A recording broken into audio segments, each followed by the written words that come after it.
Thank you, Lyle. This, quite frankly, is not about me. As most of you know, there are Threeville farmers in this community. So when you got the email, I'm sure you didn't know which one you were receiving the email from. But what is important for you to take away from this as you're listening? I've been here for about 15 months, and I have approached my job like a politician running for re-election. And I've been out talking with people throughout our entire enterprise, the 9 counties. And it's interesting that as I've talked with people, that people have learned and have, because of the economy, to recalibrate their lives. And what's happened is that people have stopped dreaming. And the reason is because, as I said, because of the economy. There was a time in my life, and perhaps for many of you, that you were taught that if you worked hard and you did all the right things, good things would happen to you. And over the last 3 or 4 years, what people have seen is the value of their 401ks decrease, the value of their homes decrease. They've seen friends and neighbors lose their jobs. And what I've heard time and time again is that people said, we need to start dreaming again. We need to do something different. But we also need to do this on a greater community basis.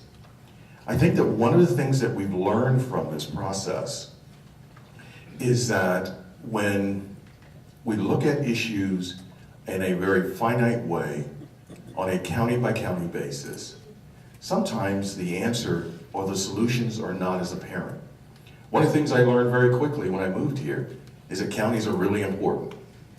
Because in many cases, in fact, in this region, in our greater community, many people will tell you what county they're from before they tell you what city they're from. And out of the tipping point, they talk about 6 degrees of separation. One of the things I've learned in this region, in this community, there's 1.1 degrees of separation. It's not 6 degrees. So we all know one another. What we really want to do is start galvanizing all of this tremendous talent that's here that we haven't been able to utilize in a very focused and intentional way.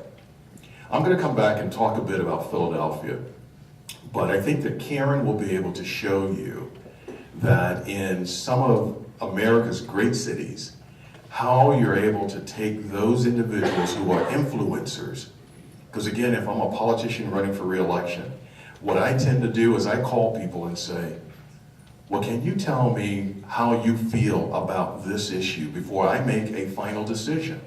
And what we really need to know is who the influencers are.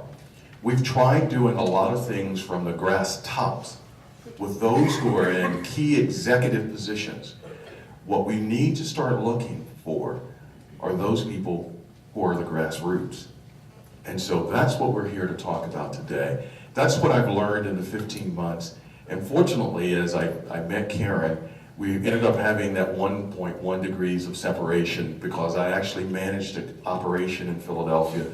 And so I want to talk about how Karen was able to make changes in that community.